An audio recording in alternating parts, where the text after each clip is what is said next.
안녕하십니까? 네. 또 안식일이 시작되었습니다. 네. 1년이 참 빨리 가죠? 또 한 달 바로 또 지나갔습니다. 근데 제가 왜 이렇게 시간이 빨리 가나 했더니 우리는 안식일 중심으로 살잖아요. 1년에 52일이면 1년이 끝나버려요.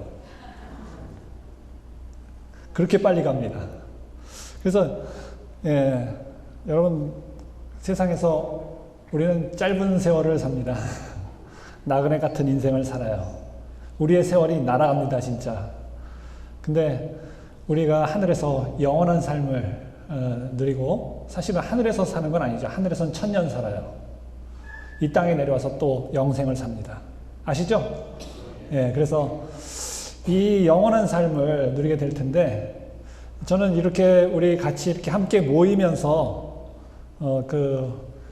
힘을 얻고 또 우리가 얼마나 행복한 삶을 앞으로 살 수 있는지 그 기대를 하게 됩니다. 왜냐하면 이 성경에 있는 비밀들을 예수님이 다 풀어주실 거예요. 정말 우리가 쉽게 보는 그 말씀도 가만히 묵상해 보면은 정말 우리가 너무 오해하고 잘못 해석해서 그렇게 살아갔던 적이 많이 있습니다. 그래서 여러분 성경을 이제 또 해가 바뀌니까 읽으시잖아요. 근데 여러분 뭐 많이 읽는 것도 좋습니다. 어떤 사람에겐 그게 필요해요. 근데 어떤 부분들은 여러분들이 정말 깊이 묵상하면서 그 말씀의 그 비밀을 여러분들이 깨달아 알면서 그 기쁨과 희열, 그것을 여러분들이 또 누리셨으면 좋겠습니다. 우리 교인들은 뭐 하는 게 별로 없잖아요. 뭐 술도 안 마시고 또 춤도 안 추고 또 뭐 도박도 안 하고 하다못해 이렇게 하는 거 있잖아요. 그런 것도 안 하고, 뭐 노래도 그저 찬미가만 부르고 재밌는 노래는 하나도 안 하잖아요. 그러니까 무슨 재미에 사냐는 거죠. 여러분 무슨 재미에 사십니까? 그래서 그 기쁨 중에 하나가 바로 하나님의 말씀을 깨닫고 그 말씀을 또 여러분들이 실천하면서 하나님께서 복 주시는 그 경험을 하셔야 돼요. 그 말씀을 여러분들이 행할 때에 하나님이 어떻게 복을 주시는가, 그거 여러분들이 많이 경험하게 되기를 간절히 바랍니다. 지난 시간에 배운 것, 우리 2장에서 특별히 우리에게서 나간 자들이 있다 그랬죠. 드디어 요한일서를 왜 썼는지 그 이유를 가르쳐 줍니다. 요한일서 2장 19절 성경 여러분 보세요. 지난 시간 어제도 보았지만 2장 19절에 저희가 우리에게서 나갔으나 우리에게 속하지 아니하였다. 그 우리에게서 나간 사람들에 대해서 이제 그 요한이 그 왜 나갔어요? 이유가 있을 거 아닙니까? 그 이유들을 제가 어제 다 설명했지만 다 지금 다 설명할 수는 없어요. 하지만 그들이 잘못된 것을 믿고 잘못된 것을 가르치고 잘못된 행동을 했던 것입니다. 그래서 그들이 하나님을 안다고 했지만, 하나님과 사귄다고 했지만 어두움 가운데 거하고, 사실 결론적으로 말하면 하나님이 명령하신 것들을 떠나서 살면은 그거는 진짜예요, 가짜예요? 가짜라는 거예요. 그래서 여러분 아무리 친절하고 아무리 정말 예의 바르고 아무리 정말 많은 사랑을 주어도 그 행동이 진리를 따르지 않고 거짓을 따라가면 그것은 하나님을 따르는 것이 아니라는 것입니다. 그것을 여러분들이 분별하실 수 있어야 돼요. 그거를 여러분들이 정죄하고 판단하고 그렇게 하라는 것이 아닙니다. 비판하고 그러는 것이 아니라, 내가 이렇게 살면 안 되는구나. 정신을 똑바로 차려야겠구나. 내가 정말 하나님을 나도 믿는다고 하는 사람이잖아요. 근데 내가 어떻게 살고 있는가를 끊임없이 돌아보는 기회로 삼아야 된다는 것입니다. 그리고 내 생각에는 나는 하나님의 말씀을 따르는 게 정말 중요하고 가장 중요하다고 생각해 라고 이렇게 말할 수 있어야 되겠죠. 부드럽게. 예, 그래서 이런 거짓말들을 한 것에 대해서 요한일서 1장과 2장에서 쭉 몇 가지를 제가 말씀드렸습니다. 예. 근데요, 여러분, 제가 이제 어제 말씀드린 것 중에 이제 조금 보충을 해드리면은, 여러분, 요한 2서에, 지금 이제 요한 1서 2장밖에 못 나갔어요. 하지만 제가 이제 시간이 다 끝나가기 때문에. 그렇지만은 요걸 조금 보충해 드릴게요. 요한 2서는 무엇을 이야기하는가? 요한 2서는요, 이제 진리를 잘 따르는 사람들에 대한 이야기를 하더라고요. 잘 따르지 않는 사람 이야기가 아니라 잘 따르는 사람들. 요한이서 1장 4절에 보면 너희 자녀 중에 우리가 아버지께 받은 계명대로 진리에 행하는 자를 내가 보니 심히 기쁘도다. 아버지께서 주신 그 명령대로 따르는 그 사람을 보니까 내가 너무 기쁘다. 요한이 이 편지를 쓰면서 그런 사람들의 이야기를 들으니까 내가 너무 살맛이 난다. 정말 행복하다. 여러분, 그리스도인의 기쁨은 내가 많이 가지고 내가 뭐 좋은 경험을 해도 기쁨이 있지만 내 주변에 있는 사람들이 믿음으로 산다는 이야기를 들으면 얼마나 기쁜지 몰라요. 그죠? 나의 자녀가 그렇게 산다면 더 기쁘죠? 네, 내가 인도한 사람이 그 진리대로 산다 그러면 얼마나 기쁜지 몰라요. 이 기쁨이 우리에게 있어야 됩니다. 그래서 그것을 위해서 여러분들이 기도해 주셔야 돼요. 믿음의 앞선 자로서, 먼저 된 자로서. 근데 그걸 안 하면은 먼저 된 자가 어떻게 돼요? 나중될 수도 있어요. 먼저 된 자는 어떻게 돼요? 어린아이의 신앙에 머물러 있으면 안 됩니다. 장성한 사람이 돼야 돼요. 장성한 사람은 뭘 할까요? 자기만 먹고 자기만 마시는 게 아니라 다른 사람을, 연약한 자를 돌볼 줄 아는 사람이 장성한 자예요. 그죠? 부모는 자식을 돌보는 것입니다. 그리고 어떻게 해요? 희생해요. 목숨까지라도 아끼지 않고 희생합니다.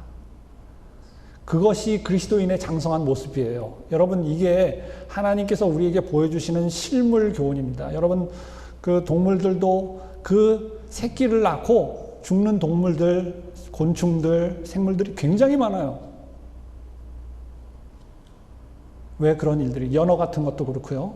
곤충들 보면은 무슨 이렇게 그 벌 같은 거, 예, 그런 것도 그런 동물들이 있어요. 재밌는 이야기, 뭐 재밌는지 모르겠지만 하여튼 여러분, 무화과 나무에, 예? 무화과 열매에, 나무에 그 열매가 맺히잖아요. 꽃이 어디가 열립니까? 예? 꽃이 없잖아요. 그러니까 무화과죠. 무화, 꽃이 없다는 겁니다.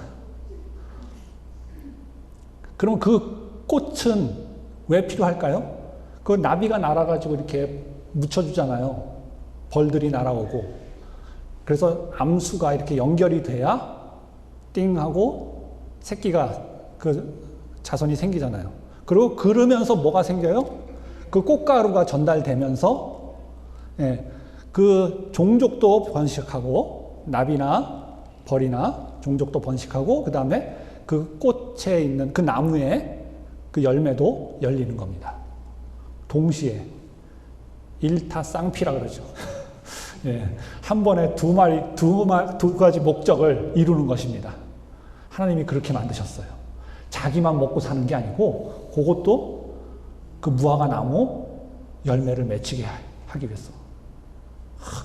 저는 그 영상을 옛날에 봤는데요. 너무 감동이 돼가지고 제가 거의 한 20번, 30번을 봤어요. 지금도 제가 수십 년 지났는데 그거 유튜브에서 제가 찾았어요, 드디어. 그래가지고 그거 또 보는데 너무 감동이 돼요. 근데 하나님이 너무나 놀랍게 만드셨어요. 근데 그 꽃이 없는데 그 무화과 나무에 그 열매가 맺히는데요. 그 새끼는 거기에서 이제 벌이 들어가가지고 그 무화과 그 꼭지로 들어가요.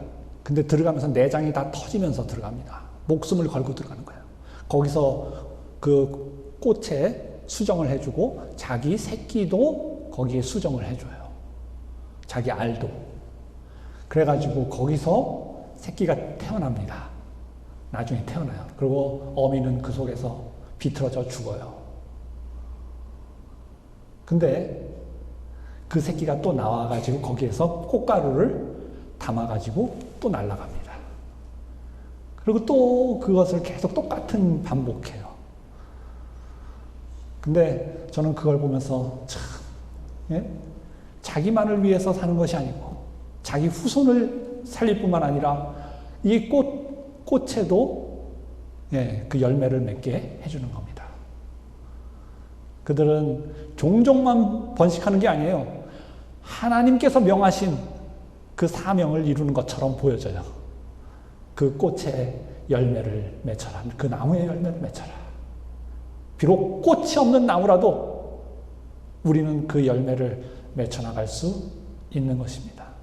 우리가 여러분, 그 예언의 신에 보면은 이 우주에 봉사하지 않는 건 아무것도 없다고 했어요. 단지 인간만이 이기적으로 사는 사람들이 그렇게 많다는 것입니다. 천사도 다 봉사하면서 그 기쁨을 누린다고 했어요. 그리고 그들이 정말 올바로 사는 모습을 보면 그것처럼 기쁜 게 없어요. 예. 여기 보니까 요한 2서에서 예, 너희 자녀 중에 우리가 아버지께 받은 계명대로 진리에 행하는 자를 내가 보니 심히 기쁘도다.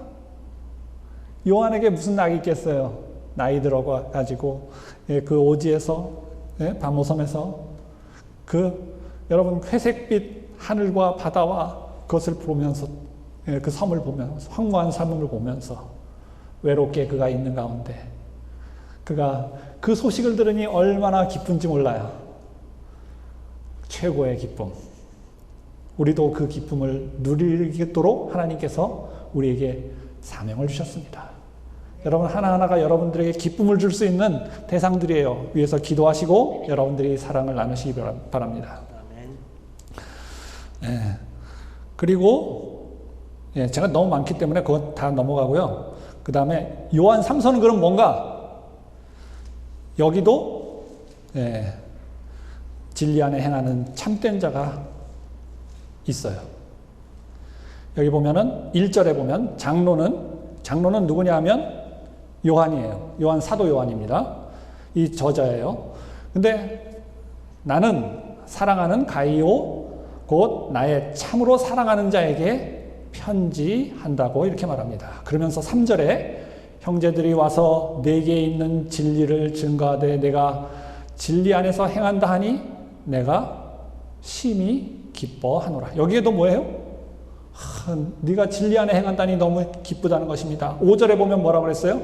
사랑하는 자여 내가 무엇이든지 형제된 곧 나그네 된 자들에게 행하는 것이 신실한 일이니 하면서 칭찬을 합니다.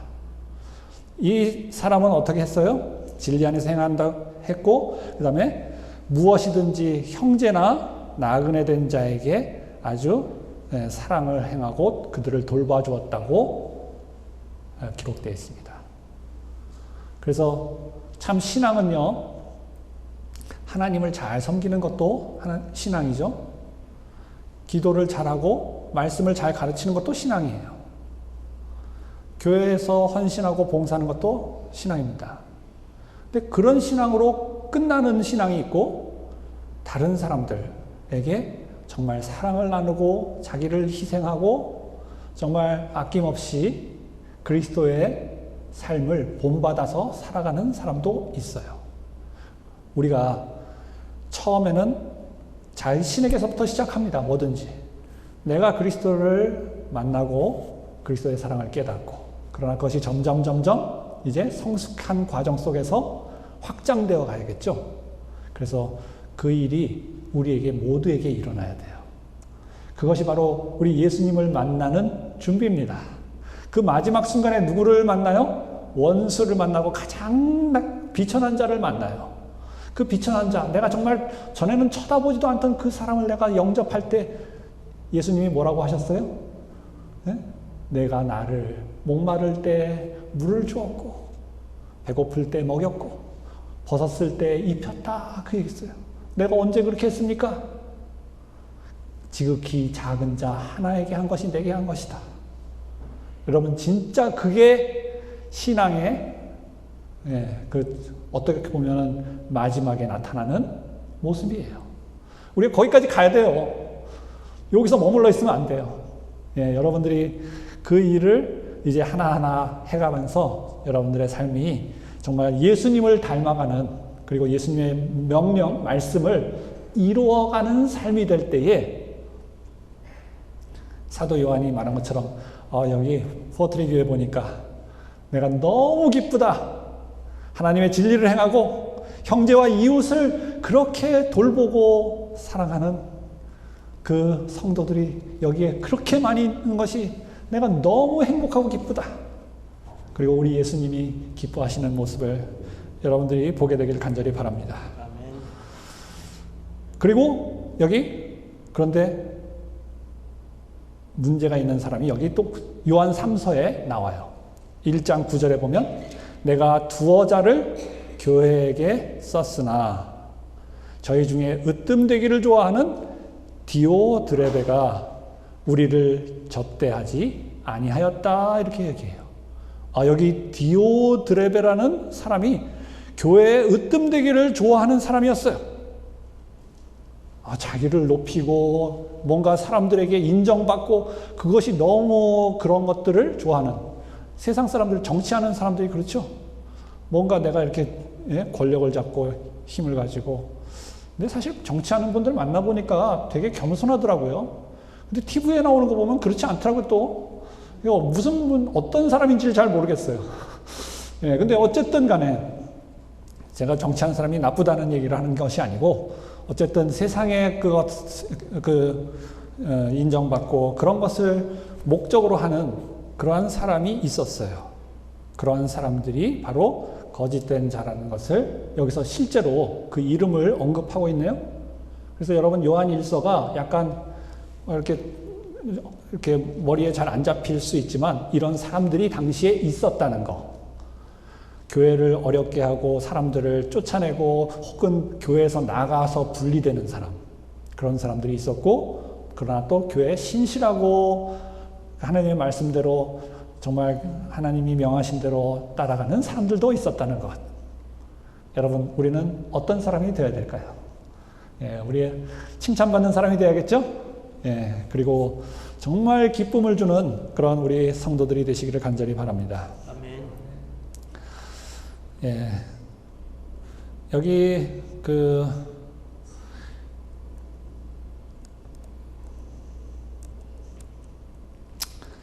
이제 요한, 지금 저 시계가 맞나요? 몇 시? 맞아요. 8시 다 됐는데? 맞아요? 8시 반까지 하시면. 제가 말도 안 했는데 시간이 다 갔네요?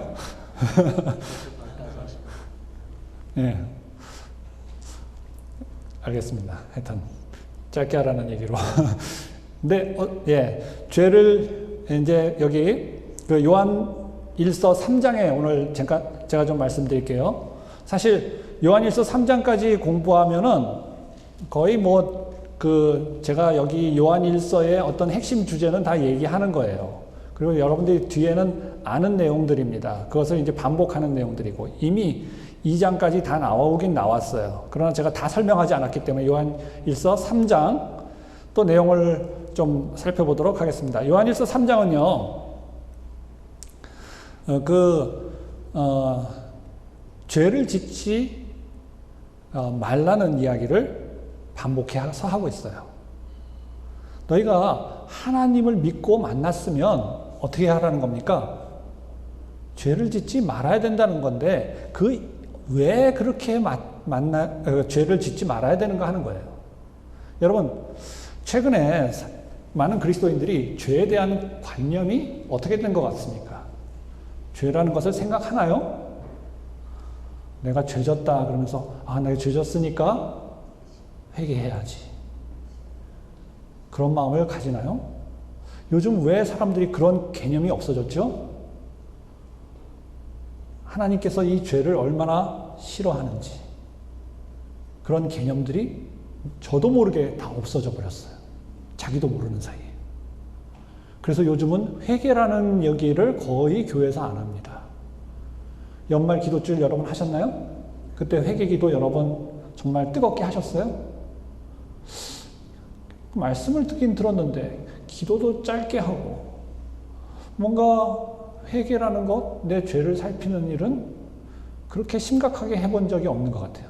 그러나 여러분, 이스라엘 백성들이 절기를 지켰잖아요. 절기 여러분 이름 아는 거 있죠? 첫 번째 절기, 유월절, 그 다음에 무교절, 또 초실절. 그게 뭡니까? 초실절이 오순절이죠. 칠칠절이라고 하고, 예, 또 그 다음에 또 뭐 있어요? 오순절 했고, 예. 나팔절, 또 대속제일. 아, 목사님이 잘하시네.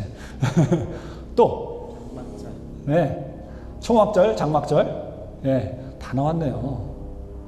여러분, 근데 나팔절부터 대속제일 그 기간들은 그 나팔절은 뭐냐면 마지막 때가 되었다 하면서 이제 그 마지막 때를 준비하라는 알림입니다. 그때부터 사람들은 어떻게 해요?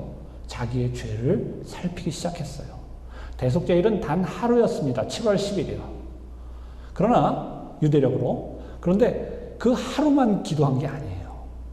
그것을 여러분 내 죄를 찾으려면 심각하게 고민해야 됩니다. 제가 그 연수원에 가서 한국에서 기도를 하는데 그 일주일 동안 이제 프로그램이에요. 근데 일주일 하는데요. 그 일주일이 끝날 때쯤 사람들이 이제 회개가 나온다는 거예요. 어떤 사람들은 좀 일찍 나오고 어떤 사람들은 그 기간이 끝날 때까지도 회개가 안 나오는 사람이 있어요. 근데 목사님들이 그 일주일로는 부족하대요. 왜냐하면 제가 왜 그럴까 생각해 봤어요. 목사님들은 자신을 보는 것보단 다른 사람들을 더 많이 보면서 살기 때문에 자신을 보는데 익숙하지 않을지도 모른다는 생각을 했습니다. 무슨 말인지 아시겠어요? 성경을 봐도 누구를 위해서 가요? 우리 성도들한테 무슨 말씀을 전할까? 이게 좋은 걸 수도 있지만 자신한테는 굉장히 위험한 일일 수도 있다는 거죠. 근데 그 회개를 잘하는 사람들은 우리 성도들이 잘한다는 거예요. 왜냐하면 제가 우리 성도들하고 그 한번 연수원에 너무 시간이 없어가지고 우리 집사님들 수양회를 가면서 그 재림 기도원 거기 가가지고 하룻밤을 잤어요. 시간이 없으니까 철야로 그냥 하라고 다 한 방씩 집어넣고 들어가서 기도하시라고. 저는 다 잠들어서 그냥 비몽사몽간에 지났을 줄 알았어요. 근데 제가 아침에 일어나서 새벽에 이제 시간이 없기 때문에 일요일날 아침에 떠나야 되기 때문에 토요일 저녁부터 이렇게 밤새가지고 일어나서 간증을 하는 시간을 잠시 가졌습니다. 근데 다 눈물로 간증하는 거예요. 얼마나 감동을 받았는지. 그 하룻밤 만에 다 그 마음이 깨어지고 정말. 예, 근데 그게 산상보온 가지고 기도하고 그걸 묵상하라 그랬거든요. 근데 참 거기에서 제가 너무 감동을 받았어요. 그러니까 우리가 이거는 또 하나 뭐냐면 그만큼 내가 정말 하나님을 향해서 몰입할 수 있었느냐. 내가 정말 너무나 많은 일들이 있죠. 예배 드리다가도 사람들 뭐 전화 오면 뛰쳐나가더라고요. 예배 1시간도 집중을 못해요, 사람들이. 그렇죠? 요즘은 손목에다 달고 다니기 때문에 이제 뭐 끄라고 말도 못해요. 그러니 뭘 해도 기도하다가도 전화 받고 기도하다가도 딴 거 생각하고. 여러분 그러지 않아요? 여러분 머릿속에 이제 막 그냥 머릿속에 막 수많은 생각들이 다 같이 나가는 것입니다. 요즘 사람들이요 기도를 못 하겠대요. 딴 생각이 나서. 그래서 10분 기도하는 게 굉장히 어렵습니다. 그리고 1시간 기도한다는 거는 거의 사람들을 본 적이 없어요.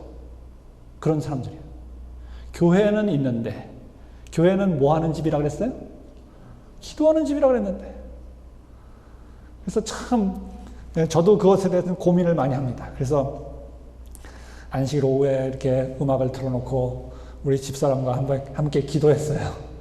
왜냐하면, 이 교회가 기도하는 집이 돼야 되는데, 근데 사람들은 집에 가기 바빠요. 그리고 먹고 바로 집에 가는 사람 있고, 먹고 회의하고 집에 가는 사람 있고, 먹고 얘기하고 집에 가는 사람 있고, 먹고 같이 모여가지고 저기 운동하러 가는 사람 있고. 근데 기도하려고 교회에 남아있는 사람은 보기 드물더라고요. 근데 여러분, 우리가 정말 우리 자신이 우리의 죄를 깨닫는 사람이 돼야 돼요. 이 기도는 하나님 뭐 해주세요, 뭐 해주세요 그런 것이 아닙니다. 내가 얼마나 죄인인가 하는 것을 깨닫게 해줘요. 여러분, 기도가 어렵습니다. 근데 기도는요, 쉽게 시작하는 거예요. 하나님, 내가 뭐 기도해야 될까요? 이거부터 시작하세요. 쉽죠? 기도할 거 여러분 계획할 필요 없어요. 하나님, 내게 가르쳐 주세요. 내가 뭘 기도할까요? 내가 지금 뭘 하나님께 구해야지 하나님이 기뻐하시나요? 내게 지금 진짜 필요한 게 뭔가요? 여러분, 예수님이 베드로에게 기도할 제목을 알려줬죠? 예? 내가 나를 예? 부인할 것이다 그랬어요. 예? 그래서 깨어 기도하라 그랬어요. 근데 제자들이 그 시험이 올 것을 준비하지 못했어요. 우리에게 가르쳐 주실 것입니다. 거기서부터. 근데 어떤 사람들은 기도하면서 저 사람 혼 좀 나게 해주세요. 저 사람 가다 꼬꾸라지게 해주세요. 아주 그냥 벌 좀 받게 해주세요. 정신 좀 차리게, 바짝 차리게. 여러분, 그 말이 사실은 나한테도 해당될 수 있다는 것을 아셔야 됩니다. 예?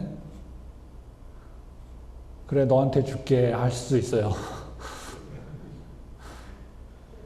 예, 근데 우리가 그런 기도를 할 수 있어요. 근데 여러분, 기도는 적어도 3번 이상 하셔야 됩니다. 제가 해보니까. 막 어떤 사람은 하나님을 막 떼쓰고 막 원망하는 사람도 있어요. It's okay. 저는 괜찮다고 생각해요. 왜냐하면 하나님 앞에 온 것만 해도 10점 받았어요. 그리고 그 다음 단계 어떻게 해야 됩니까? 하나님, 제가 너무 참 믿음이 없죠? 제가 어떻게 기도해야 될까요? 그러면 하나님께서 뭐라 그러세요? 원수도 사랑하라 그랬잖아요. 그러면 하나님, 제가 그거 하기 너무 힘들어요. 그렇지만 하나님께서 그 말씀하신 것이 제게도 즐겁게 이루어질 수 있도록 도와주세요. 그렇게 기도할 수 있잖아요. 그 다음 단계는 뭘까요? 하나님, 제가 이 사람을 향해서 정말 사랑을 베풀 수 있는 사람이 되게 해주세요. 용서하는 것뿐만 아니라 사랑을 베풀 수 있는 사람. 여러분, 이런 단계를 여러분들이 가시면서 기도를 하세요. 얼마나 기쁜지 몰라요. 그리고 여러분들에게 용기가 생깁니다. 저는 우리 교회에서 그런 사람들이 있고 그런 변화가 일어나는 것을 보면 너무 기뻐요. 네, 그렇게 사람들 관계가 안 좋고 정말 이유는 저는 뭐 다 말할 수 없지만 누가 옳고 그런 것을 저는 옛날에 많이 따졌어요. 생각했어요. 그렇지만 이제는 그런 거 생각 안 하고 여러분 기도하시고 여러분들이 성령의 음성을 따라서 더 나은 기도를 드리다 보면 여러분들은 예수님을 따라가는 사람이 돼요. 근데 이게 뭐가 중요하냐면요. 우리 예수님과 함께 자꾸 그 문제를 가지고 씨름을 해야 돼요. 야곱처럼. 처음에는 야곱이 예수님 그 사자를 만나가지고 어떻게 해요? 그냥 이기려고 자기를 죽이려는 사람인 줄 알고 그 싸워 이기려고 그랬잖아요. 근데 야곱이 싸우다 보니까 자기는 목숨 걸고 싸우는데 이 사람은 철벽같이 무너지질 않는 것입니다. 그러니까 딱 뭐가 생각났어요? 아, 이거는 나를 해치려는 사람이 아니고, 해치려고 했으면 벌써 해쳤겠죠. 다른 분이구나. 하나님이구나. 하나님의 사자구나. 그리고 거기에서 바짝 매달렸잖아요. 그리고 나를 축복하지 않으시면 내가 놓지 않겠다고. 여러분, 이런 간절함이 있어야 돼요. 그 야곱은 마음에 죄의 그 짐을 지고 있었어요. 나는 하나님께 인정받지 못할 사람이야. 근데 옛날에 하나님께서 그와 함께 하신다는 그 사닥다리의 그 꿈을 보여주셨잖아요. 그럼에도 불구하고 그는 마음에 여전히 그 응어리가 있었어요. 왜 그랬냐면 형이 자기를 죽이러 오고 있는 거예요. 하나님은 용서했다 그러지만 이 문제가 완전히 해결되지는 않은 거예요. 그죠? 그러면 그는 마냥 기뻐할 수는 없어요. 그 문제까지도 근데 하나님이 해결해 주실 수 있었고 그 문제를 가지고 나가야 했어요. 그래서 그는 야곱이 드디어 그때에 이 문제도 하나님께 내어 맡기게 된 것입니다. 하나님께서 축복하셨을 때, 그리고 그 후에 그 부조와 선지자에 보면은 그 하나님의 사자가 그 형을 설득했어요. 그리고 그 야곱 동생을 해치지 말라고. 하나님께서 그 답을 주신 후에 그 문제를 해결해 주신 것입니다. 그랬기 때문에 그는 드디어 이제 마음의 기쁨과 평안을 가지고 나아갈 수 있었어요. 비록 그것을 직접 보지 못했지만 그가 형님을 만났을 때에 그는 그것을 확인할 수 있었습니다.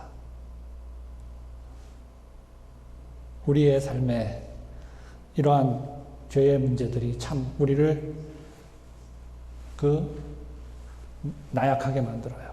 그리고 우리가 정말 우리가 얻을 수 있는 기쁨의 순간들을 다 뺏어갑니다. 여러분, 우리가 죄를 드러내지 않으면요, 회개하지 않으면은 진정한 기쁨을 맛보지 않아요. 그래서 성경에 보면 회개하면 어떻게 된다고 했어요? 유쾌하게 되는 날이 이른다 그랬어요. 사도행전에 보면. 유쾌하게 왜 될까? 그 죄의 굴레를 다 던져버리고 다 그 해결해 버린 것입니다. 야곱이 완전히 그 하나님과 형의 그 모든 그 관계들을 다 회복하고 나서야 기쁨을 회복할 수 있었던 것처럼 우리의 문제를 다 해결해 주시기를 원하시는 거예요. 근데 야, 내가 그 짐 받아줄게. 아, 괜찮아요. 아, 괜찮아요. 아, 안 무거워요. 그러면서 우리가 그것을 버티는 데까지 버틸 때에 그때에 그것은 우리에게 기쁨을 가져다 줄 수 없다는 것입니다. 우리는 회개하는 것은요, 우리의 짐을 내려놓는 거예요. 여러분, 그렇게 믿으시기 바랍니다. 네, 그래서 여러분, 하나님은요, 이 천주교에서는 그 고해성사 하잖아요. 신부에게. 사람에게 하지 않아요. 이 기독교에서는. 하나님에게만 합니다. 아무한테 얘기할 필요 없어요. 저한테 얘기 안 하셔도 돼요. 목사님은, 담임 목사님은 다 안 하셔도 돼요. 하나님께만 얘기하세요. 그리고 그 문제를 다 내놓고 솔직하게 얘기하세요. 하나님, 나 이런 사람이에요. 나 이런 사람이고 나는 정말 희망이 없다고 생각해요. 그리고 두려워요. 그리고 저는 그런 용기도 없어요. 그걸 해결할 용기도 없어요. 솔직하게 얘기하세요. 솔직하게 얘기하는 것만 해도 마음이 좀 가벼워져요. 그러나 제가 보니까 어떤 사람들은 사람한테 잘 얘기하고 얘기하지 말라고 계속 그냥 입 막으려고 애를 쓰더라고요. 다 얘기해놓고 자기가. 근데 우리 하나님은 절대로 그런 말을 누구한테 옮길 일이 없죠. 결국 우리가 그 문제를 하나님 앞에 구할 때에 우리는 거기에서부터 하나님의 사랑을 의지하고 하나님 이 문제를 제가 내놓습니다. 제 마음에 평안을 주세요. 어떻게 평안을 얻을 수 있는지 가르쳐 주세요. 그리고 이 관계가 회복되게 해주세요. 제가 용기도 없고 말주변도 없지만 해결할 수 있는 용기를 주세요. 그리고 기도하세요. 마음에 확신이 올 때까지 기도하세요. 그리고 하나님께서 주시는 지혜를 받을 때에 성령께서 그것을 생각나게 하실 때에 여러분들이 그것을 행동으로 옮겨보세요. 여러분들에게 정말 특별한 경험들이 일어날 것입니다. 네. 제가 이걸 일일이 다 설명할 수는 없어요. 어쨌든 근데 여러분 성경에서 구약에서는요 죄를 짓지 말라고 하는 이유가 있어요. 왜 짓지 말라 그랬을까요? 구약이랑 신약이랑 좀 다릅니다. 설명하는 방식이. 너희는 애굽 땅에서 내가 건져내지 않았느냐? 네? 이제 나만 섬겨라. 나와 언약을 맺자. 아브라함과 언약을 맺고 그리고 너는 내 하나님께 진실하고 충성되어야 된다. 그러면서 그 언약을 지켜야 된다 이렇게 이야기를 합니다. 그렇죠? 그래서 우상을 섬기지 말라. 다른 신을 섬기지 말라. 이방 민족과 혼인하지 말아라. 이런 이야기들을 쭉 하죠.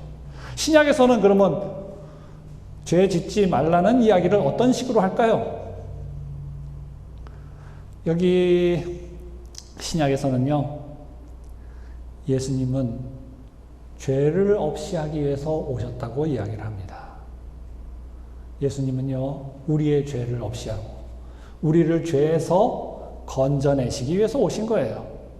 그러니까 우리를 완전히 죄에서 분리시켜서 깨끗하게 만들고 우리를 깨끗한 백성으로 거룩한 백성으로 보존하기 위해서 오신 거예요. 그렇다면 우리는 그것을 또 다른 방식으로 자 이스라엘 백성들 구약에서 말한 백성 그 방식과는 달리 예수님을 중심으로 우리는 죄에서 떠나 살아야 된다는 것입니다. 여러분 예수님이 십자가에서 죽으신 죽으심은 우리를 죄에서 완전히 구출하기 위해서 죽으신 죽음이잖아요. 우리가 죄를 사랑해야 되겠습니까? 미워해야 되겠습니까? 미워해야 돼요. 그분이 나를 깨끗하게 해주셨어요. 근데 나를 깨끗하기 위해서 그분은 어떻게 하셨어요? 죄의 난도질 당하셨습니다. 온갖 죄가 예수님에게 다 쏟아졌어요. 여러분 그 예수님의 마지막 장면을 보면은요 모든 이스라엘 백성들의 모든 사악함들이 예수님에게 다 저주가 쏟아집니다. 그리고 온갖 육체적 학대, 제자들의 배신과 그 베드로의 예수님을 부인하는 그런 일들. 그러면서 가까운 사람이든 먼 사람이든 예수님이 도움 주고 사랑 주고 모든 것을 다 바쳤던 사람들이 다 배신하고 그 죄의 그 모든 그 저주들이 예수님에게 다 쏟아져요. 근데 심지어는 하나님에게서조차 얼굴이 가리워져 가지고 예수님은 아버지의 이름을 부르지만 아버지는 대답을 안 하세요. 그게 죄가 예수님에게 퍼부은 고난과 고통이었습니다. 이것을 제가 다 말로 표현할 수 없어요. 여러분들이 다 아시니까. 그래서 육체적, 정신적, 영적 모든 그 끈이 다 끊어지고 죄로 말미암아 완전히 희망을 잃어버려서 예수님이 십자가에서 뭐라고 하셨어요? 아버지여 어찌하여 나를 버리셨나이까. 마지막 희망조차도 나에게 아무런 응답도 없을 때에 완전히 혼자 절망될 때에 세상 사람들은 그렇게 될 때 어떻게 합니까? 자살하죠. 자기 생명을 끊어버려요. 아무 희망이 없을 때. 예수님은 그 일을 그 고난을 당하셨고 그 죽음을 당하셨어요. 근데 그게 뭐예요? 뭐가 그렇게 했어요? 죄가 그렇게 했어요. 그럼 우리가 죄를 사랑할 수 있을까요? 사랑할 수 없어요. 근데 우리는 죄가 좋아요. 이것을 우리가 솔직하게 예수님 앞에 가지고 나가야 됩니다. 이건 해결할 수가 없어요. 여러분 우리는 죄의 본성을 가진 존재예요. 이 본성이라는 것은요. 사람들이 말하기를 이거는 바꿀 수 없는 것이라고 말해요. 사람 바뀌어요? 안 바뀌어요? 바뀐다 손 들어보세요. 요만큼 올라갔어요. 안 바뀐다. 여러분 바뀔까요? 안 바뀔까요? 여러분들이 믿으셔야 돼요. 믿는 대로 됩니다. 근데 여러분, 불가능한 것을 예수님 당시에 사람들이 믿었어요. 희망이 없다고 생각하는 걸 믿었어요. 그래서 많은 사람들은 사실 믿지조차도 않았습니다. 시도조차 안 했어요. 왜냐하면 너무나 말도 안 되는 거니까. 그래서 예수님에게 도움을 받으려고 하는 사람도 사실은 많지 않았습니다. 수많은 사람들 중에서도. 그러나 진짜 믿음으로 다가왔던 사람들이 있어요. 그 사람들이 바로 성경에 기록된 사람들인 것입니다. 여기 요한일서 3장 7절에 그래서 여기 이렇게 기록되어 있습니다. 자녀들아, 아무도 너희를 미혹하지 못하게 하라. 죄송합니다. 3장 9.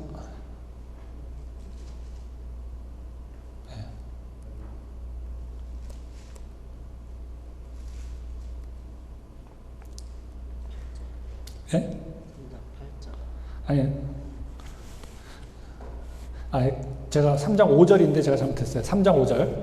그가 우리 죄를 없이 하려고 나타내신 바 된 것을 너희가 아나니 그에게는 죄가 없느니라. 우리가 완전히 우리 죄를 없이 하려고 오셨는데, 우리가 죄를 또 범하면은 되겠어요, 안 되겠어요? 안 된다는 것입니다. 근데 어떤 사람들은 나는 하나님을 안다고 하고 하나님과 사귄다고 하면서 죄를 아무렇지도 않게 짓는 거예요. 그 사람들은 참된 믿음을 가진 사람들입니까? 아니면 거짓된 믿음을 가진 사람입니까? 거짓된 믿음을 가진 거예요. 잘못 배운 거든지 잘못 믿은 것입니다. 여러분, 그래서 정말 예수님 믿는 사람, 예수님을 안다고 하는 사람은, 하나님을 믿고 안다고 하는 사람은 죄를 두려워해요. 근데 제가 참 저희 교회에서 어떤 집사님이 자기 경험을 이야기해 주시더라고요. 그 집사님이 어느 날 자기가 참 하나님 말씀대로 산다고 했는데 어느 날 그 한 교인을 본인이 그 나쁜 거를 이야기했다는 거예요. 험담을 한 거죠. 근데 그걸 자기가 딱 하고 나서 내가 하나님이 하지 말라고 한, 판단하지 말고 비판하지 말라고 한 그 말씀이 딱 생각나고, 내가 그렇게 안 하려고 지금까지 했는데 어느 순간인가 내가 딱 그 성도를 비판했다는 걸 깨닫고서는 너무 깜짝 놀랐다는 거예요. 그리고 나도 모르는 사이에 내가 이렇게 죄를 쉽게 범하는 것에 대해서 두렵고 놀래서 일주일 동안 금식 기도를 했다는 거예요. 저는 그 이야기를 듣고 참 감동을 받았어요. 이 집사님은 죄를 두려워하는구나. 죄를 미워하는구나. 그 죄가 예수님을 얼마나 슬프게 하고 고통받게 했는지 아는 분이구나. 진짜 예수님을 알고 믿는다고 하고 사귐이 있다고 하는 사람은 절대로 죄를 옹호하지 않을 거예요. 변명하려고 하지 않을 것입니다. 그것을 미워하고 그것을 지었을 때 부끄러워하고. 그게 예수님을 믿고 안다고 하는 사람들의 삶이에요.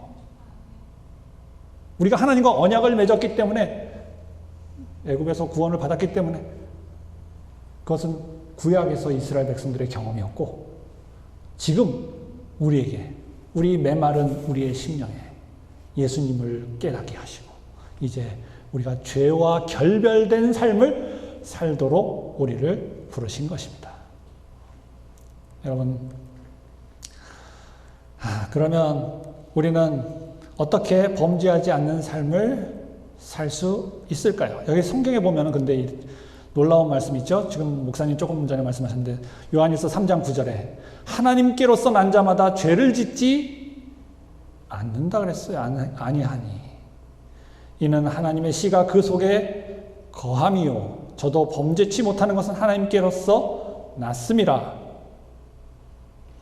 여러분, 하나님께서 난 자마다 죄를 짓지 않는다 그랬어요. 그 앞에 6절에도 그렇게 되어 있습니다. 그 안에 거하는 자마다. 3장 6절에요. 그 안에 거하는 자마다 범죄하지 아니하나니 범죄하는 자마다 그를 보지도 못하였고 그를 알지도 못하였느니라. 어떤 사람이 이 말을 이렇게 해석하더라고요. 난 하나님을 만났어. 나는 거듭남을 경험했어. 나는 예수님을 만났기 때문에 나는 이제 내가 뭘 해도 죄가 아니야. 이렇게 해석을 하더라고요.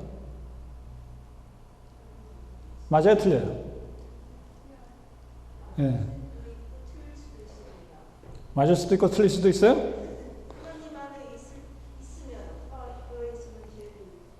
여기 우리 지금 요한일서가 말하는 게 뭡니까? 하나님 안에 있다고 하면서 하나님과 사귐이 있다고 하면서 어두운 행동을 하면은 그건 거짓말이라고 그랬죠? 여러분 그걸 잘 아셔야 돼요. 행동이 더 정직하다는 거예요. 진실은 어디에 있어요?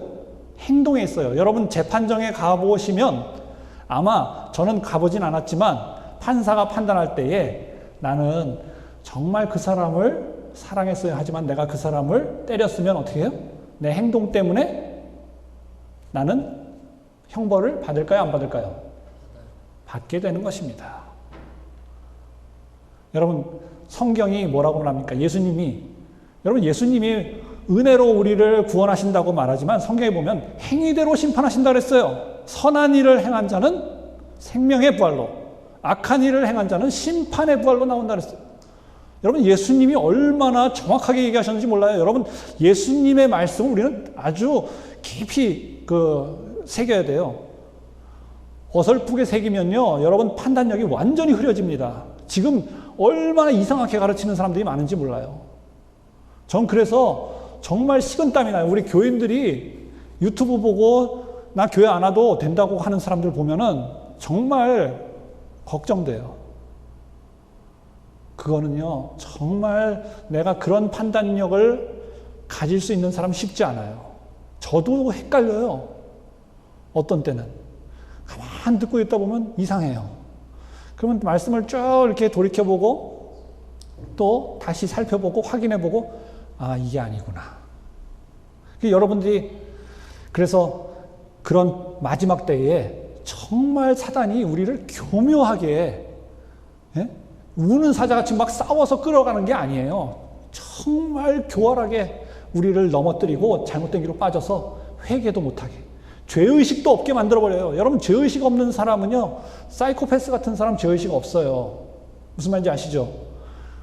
그거는 완전히 마음이 다 바뀌어버린 거예요.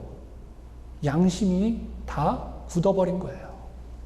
그래서 여러분 이 말은 뭐냐면 하나님께로서 난 자마다 죄를 짓지 않는다는 것은 그런 행동을 한다는 것입니다. 하나님을 거듭난 사람은 선한 행동을 한다는 거예요. 그러면 악한 행동을 하면 우리가 빨리 어떻게 한다고요? 회개해야 된다는 얘기입니다. 요한일서 1장에 그게 나와요. 죄 없다 하면 거짓말하는 자라 그랬어요. 그러나 우리 하나님은 미쁘시고 의로우사 우리 죄를 사하신다 그랬습니다.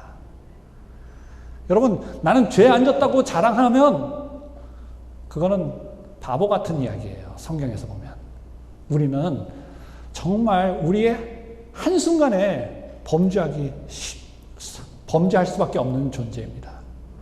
여러분들이 저한테 뭐 이렇게 목사님이 고맙습니다 하면 제 마음이 한순간에 헷가닥 죄를 지어요. 내가 좀 똑똑한가? 내가 좀 잘했나? 이러면서요. 얼마나 인간이 간사한지 몰라요. 그래서 여러분 우리가 예수님이 필요한 거예요. 우리는 늘 한순간에 죄 짓고 우리가 그럴 수밖에 없는, 그래서 우리는 죄 없다는 말을 우리 스스로 하면 안 돼요. 오직 예수님만이 나의 구원이요 소망입니다. 그리고 그분은 나를 끊임없이 나는 그분과 함께 사귐으로 말미암아 그리고 이 성도들과 사귐으로 말미암아 예수님과 함께 걸어가는 거예요. 그분께서 나의 인도자가 되어주시고 나의 보호자가 되어주시고 나의 죄를 정결하게 해주시는 분이 되시기 때문에 그렇습니다. 네, 시간이 다 됐기 때문에 제가 여기까지 하고 마무리 조금 이제 한 말씀 드리겠습니다. 여러분, 한 번의 행위로 우리의 신앙이 결판나지 않아요. 여러분, 내가 한 번 예수님 믿었다 그래가지고 내가 장막부흥회 가가지고 한 번 체험했다 그래서 내가 연수원에 가가지고 기도원에 가서 정말 뜨거운 체험을 했다 그래가지고 내 신앙이 거기에서 결정되는 거 아닙니다. 우리의 삶에 매일매일 우리는 그리스도를 선택함으로써 마지막까지 그리스도와 함께 붙어있는 남은 자가 되어야 돼요. 하나의 행위가 모든 결정짓지 않는다는 것을 여러분 꼭 기억하세요. 우리는 끊임없이 표대를 향하여 나아가야 돼요. 그리고 경주에서 승리하는 자가 되어야 됩니다. 마지막까지 들어가는 자가 되어야 돼요. 시작이 반이라 그러지만 시작이 전부는 아닙니다. 예수님 믿고만 나는 구원받았다 그러면서 나는 무슨 일을 해도 나는 구원받을 거야 하는 그런 오만한 생각은 성경에서 가르치는 생각이 아니에요. 여러분, 그래서 여러분들이 그것을 꼭 기억하시기 바랍니다. 내가 그리스도와 늘 동행하며 그것이 뭐예요? 진짜예요. 그 사람이 어떤 사람인지는 가봐야 압니다. 그 사람이 마지막까지 가는 걸 보면 그 사람이 진실했구나. 한순간은 다 해요. 한순간은 다 합니다. 정말 이 교회 안에 잠깐 반짝였던 사람들이 얼마나 많이 있었는지 몰라요. 그죠? 그리고 여러분 그거를 끝까지 여러분들이 그것만 가지고 자랑하며 살 생각하지 절대로 마십시오. 오늘 내가 그리스도와 동행하는지, 내가 그리스도 안에서 정말 그 구원의 기쁨을 누리며 은혜에 감사하며 겸손히 하나님께 정말 뜻에 따르기로 내 자신을 굴복하는지, 그것을 여러분들이 점검하십시오. 여기 그 잠언에 보면은 24장 16절 여러분도 잘 아시죠? 대저 의인은 7번 넘어질지라도 다시 일어나거니와 악인은 재앙으로 인하여 엎드러지느니라. 여러분, 의인이면 의인으로 살아야 되잖아요. 근데 7번이나 자빠지고 넘어지고 이게 뭡니까? 왜 의인이 넘어져요? 우리가 의롭다함을 받았지만 우리는 또 넘어져요. 그러나 중요한 것은 여기 진짜 의인은 뭐예요? 다시 일어나는 사람이에요. 그리스도로 말미암아 다시 일어나고 그 은혜에 이제는 감사하고 더 이상 그 은혜를 배반하지 않기로 결심하는 겁니다. 제가 많이 신앙에 넘어지는 경험을 했던 분이 있어요. 그분하고 대화를 하는데, 이제는 자기가, 전에처럼 다른 사람들은 자꾸 이렇게 넘어지고 실수하고 하나님 이렇게 떠나고 그러는데, 자기는 이제 그렇게 안 할 거라고 이렇게 이야기를 하더라고요. 우리 집사님은 그렇게 안 하실 거죠? 제가 안 할 거라고 장담은 못 하잖아요, 또. 그건 교만한 것 같기도 하고. 그분이 뭐라고 하냐면, 제가 이제는 그 과거의 삶이 너무나 고통스럽고 너무나 싫기 때문에 다시 돌아가고 싶지 않아요. 무슨 말인지 아시겠어요? 옛날의 삶이 이제 나는 완전히 버렸어요. 나는 그것이 나쁘다는 것을 정말 너무나 절실하게 느꼈어요. 다시 돌아가고 싶지 않아요. 그 얘기를 하더라고요. 제가 그 말을 듣고 너무 감동이 됐어요. 나는 할 수 있어요. 나는 죄를 안 지을 자신 있어요. 나는 예수님 안 버릴 자신 있어요. 이렇게 말하는 게 아니고요. 나는 그게 너무나 정말 불행이고 고통이라는 것을 깨달았어요. 다신 돌아가고 싶지 않아요. 여러분도 그런 결심이 여러분 마음 가운데 서게 되기를 간절히 바랍니다. 베드로후서 3장 18절 오직 우리 주 곧 구주 예수 그리스도의 은혜와 저를 아는 지식에서 자라가라. 예, 우리 예수 그리스도의 은혜와 저를 아는 지식에서 자라가라. 예수님이 얼마나 죄를 미워하시는지, 죄 때문에 우리의 죄 때문에, 세상의 죄 때문에 고통당하셨는지, 이제 우리도 죄를 미워하는 사람이 되어서 그분의 사랑에 보답하고 그분과 함께 또 힘을 얻어 살아가는 우리 성도들이 되시기를 간절히 바라면서 말씀 마치겠습니다. 하늘에 계신 우리들의 아버지 하나님, 요한 1서를 기록할 당시에 있었던 경험을 통해서 오늘날 우리에게 들려주시는 하나님의 귀한 지혜의 말씀을 인하여 감사를 드립니다. 아멘. 주님, 우리에게도 정말 많은 잘못된 가르침과 또 잘못된 그 신앙들이 있습니다. 그것에서 우리가 우리 자신을 지킬 수 있는 참된 진리의 말씀을 허락하여 주시고 아멘. 성령의 지혜를 허락하여 주시옵소서. 아멘. 정말 예수님께서 죄를 미워하신 것처럼, 그리고 죄에 당하시고 죽으신 것처럼 우리가 그 모습을 바라보면서 진정 죄를 미워하고 죄에서 떠나는 우리 모든 성도들이 되게 하여 주시옵소서. 아멘. 오직 하나님께서 기뻐하시는 그 일을 행하며 하나님의 뜻대로 사는 그 삶의 열매들이 많이 맺힐 수 있도록 인도하여 주시옵소서. 아멘. 그러므로 우리가 주 안에서 더욱더 장성한 분량으로 나아가며 더 많은 주님께서 기뻐하시는 일들을 이뤄나가는 교회로 세워지도록 인도하여 주시옵소서. 아멘. 예수 그리스도의 이름으로 기도드리옵나이다. 아멘.